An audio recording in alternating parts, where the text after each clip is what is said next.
নোয়াখালী, বনানীয়ার গুলশানের মতো ঝা চকচকে কোটি টাকার অভিজাত এলাকার ঠিক মাঝখানে প্রায় 90 থেকে 100 একর জায়গা জুড়ে গড়ে ওঠা এই করাইল বস্তি এক অন্য জগৎ। আমরা প্রায় এই এলাকার নাম শুনি, আগুন লাগার খবরে শুনি, উচ্ছেদের খবরে শুনি, কিন্তু আমরা কি আদৌ জানি ঠিক কিভাবে চলে ঢাকা শহরের সবচেয়ে বড় এই বস্তির 4.5 লাখের বেশি মানুষের আসল খাইদাই? কিভাবে আসে তাদের বেঁচে থাকার মূল রসদ? জানতে আগ্রহী? চলেন আমাদের সাথে করাইল বস্তির সোজা রাস্তাটায়।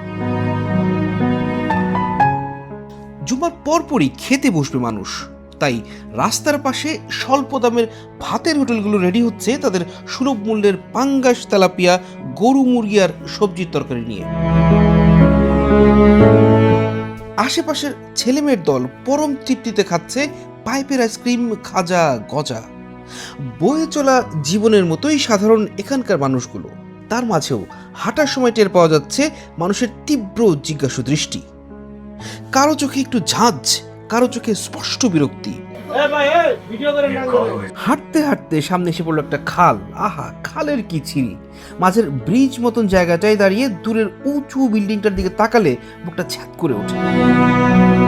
আজকে শুক্রবার, জুম্মার নামাজটা আগে সবাই মিলে একসাথে পড়ে নেই, তারপর শুরু হবে খাওয়া দাওয়া আর করাইলের ভেতরের আসল গল্প।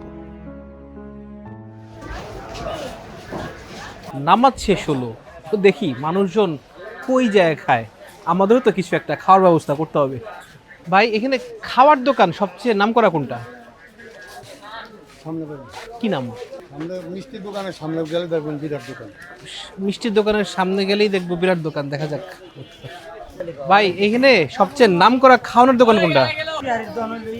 আচ্ছা, কামালের তেহারি, জামালের তেহারি। আর ওইদিকে খাওয়ানোর দোকান আছে ভাঙ্গাওয়ালা আছে ভাই। ভাঙ্গাওয়ালা? ভাঙ্গাওয়ালা হোটেল।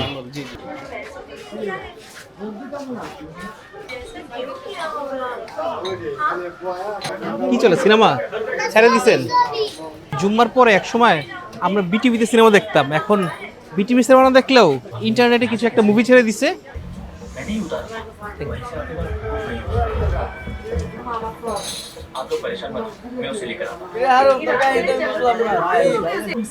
কাকা, একটার সময় তো আমরা যে বিটিভিতে সিনেমা দেখতাম, এটা কি শুক্রবার চলে না ডেইলি চলে? চায়ের দোকানে, সব দোকানই চলে। খাওয়ানোর দোকান ভালো কোনটা? হোটেল আছে একটা সামনে আছে। আচ্ছা, সবাই এখানেই খায়। আপনি কই খান? বাসায় খান?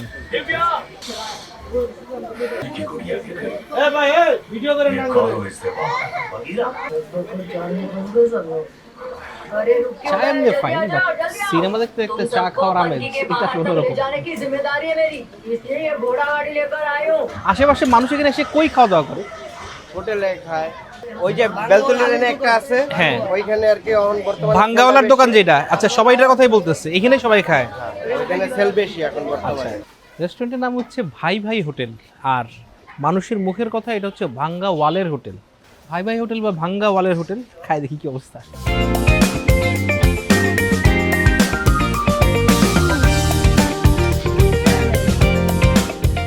কি দিয়ে খেতেছেন? পাঙ্গাস মাছ এখানেই খান সবসময় না আজকে খেতেছেন? সপ্তাহে 2-1 দিন, বাকি সময় অন্য জায়গায়। কারণ এখানে থাকলে এখানেই খান। পায়া তো নর্মালি ভাতের সাথে দেখি না, রুটির সাথে খায়। আপনারা কি ভাতের সাথে দেন? ডেইলি মানুষে পছন্দ করে খায়। আর কি আছে? মাংস আছে, মাছ আছে, এগুলো পছন্দ করে খায়। আচ্ছা, ঠিক আছে।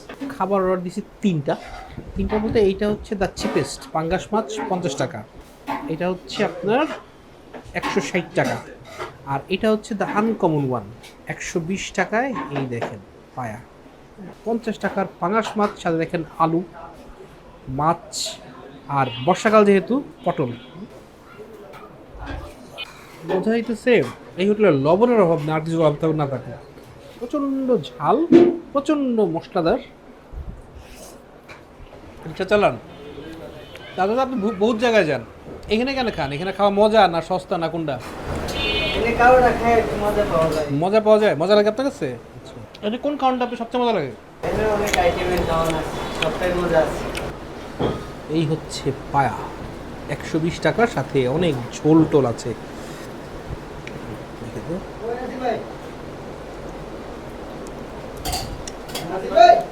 কচকচা পর্দাওয়ালা নল্লি। যদি বলেন নল্লিতে এমনি কোনো সমস্যা নেই, নল্লি ফাইন, কিন্তু ওই যে প্রচণ্ড ঝাল মশলা।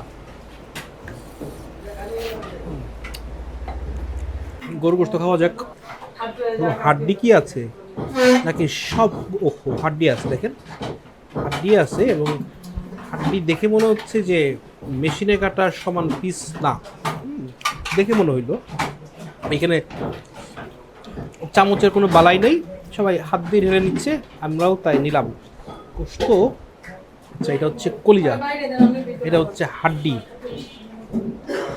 এটা হচ্ছে গোশতের পিস।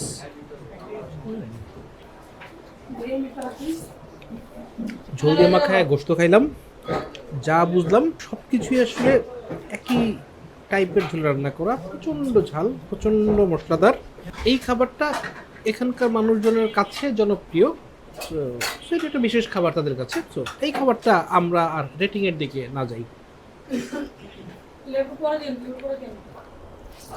যে অনেকে আছে মনে করেন যে ছেলে মেয়ে নিয়ে পাকশা করতে পারে না, তখন হোটেলে আচ্ছা, অনেকে পাকশাক কেন করতে পারে না? ওই যে গ্যাসের অভাবে, আচ্ছা গ্যাস নাই, তারপরে হলো আচ্ছা, গ্যাস কেন না? গ্যাসের লাইন নাই এখানে? এখানে বৈধ কোনো গ্যাসের লাইন নেই, সবই অবৈধ।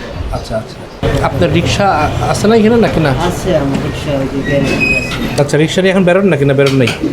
এখন বাড়ি এখন বেরোবেন? আমাদের দিয়ে বনি করেন, আমাদের একটু ঘুরে দেখান আপনার এলাকা। বলেন, ঠিক আছে, আমি রিক্সাটা নিয়ে আসি। ঠিক আছে, ঠিক আছে, ঠিক আছে। কষ্টে মষ্টে দিন কাটায়। থাকতে কত লাগে এক একজনের? 4000 টাকার নিচে কোনো রুম নাই। এক রুমে কজন থাকে? 2 জন 3 জন।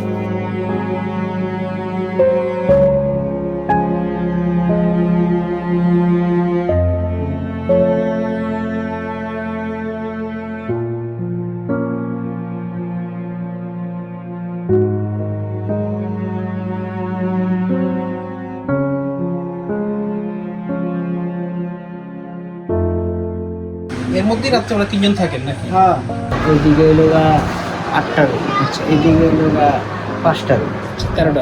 13টা। তাহলে আপনারা বাচ্চা রান্না করেন না? 12টা ফ্যামিলি মোটামুটি রান্না করে, দুইটা ভাগ করে। 2টা পাক সিরিয়াল লাগে, অনেক সময় জগা লেগে যায়। পানি পরে বৃষ্টি হলে? না, তেমন বেশি করে না, হালকা পাতলা করে। শীত দিলে তো পুরান টিম যেমন হয়েছে। জীবনটা কেমন লাগে ভাই এমনি? এইটাই আলহামদুলিল্লাহ, এইটাই শুক্রিয়া আদায় করতে হবে যে আল্লাহ আমার কপালে এতটুকু কষ্ট তুমি রাখছিলা দুনিয়াতে পাঠায়া। সাবুল ভাইয়ের ঘর থেকে যখন বের হলাম, কি এক অদ্ভুত হাহাকারে ছেয়ে যাচ্ছে মন। এই হাহাকারের উৎস কি আমার জানা নেই। একসঙ্গে 2 খিলি পান খেলাম পাশের দোকানে।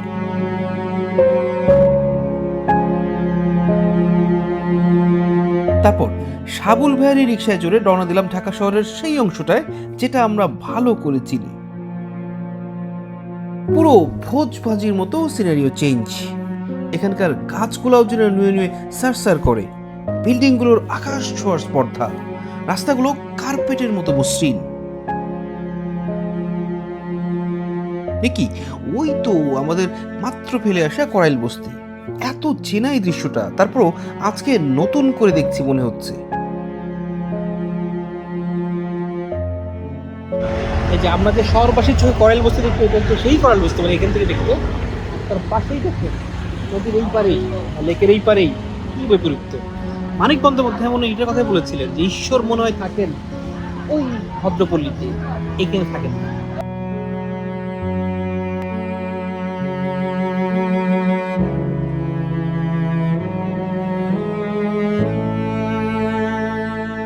শ্যামল ভাই, আপনার সাথে যে ঘুরলাম, আপনার আমাকে 200 টাকা দেন, টিভিতে দেখাবো। টাকা নিয়ে বাইরে নেই, আর সাথে বর্তমানে আপনারা যে মুহূর্তে ঘুরতে আসছেন, হ্যাঁ। এই মুহূর্তে আমি ইনকামও করিনি।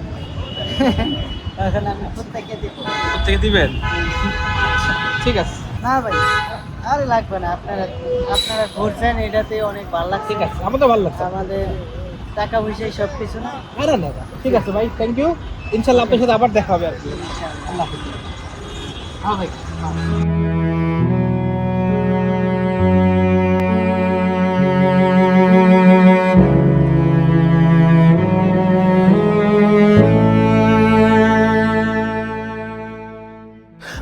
গুলশানে নেমে একটা কফি শপে বসলাম।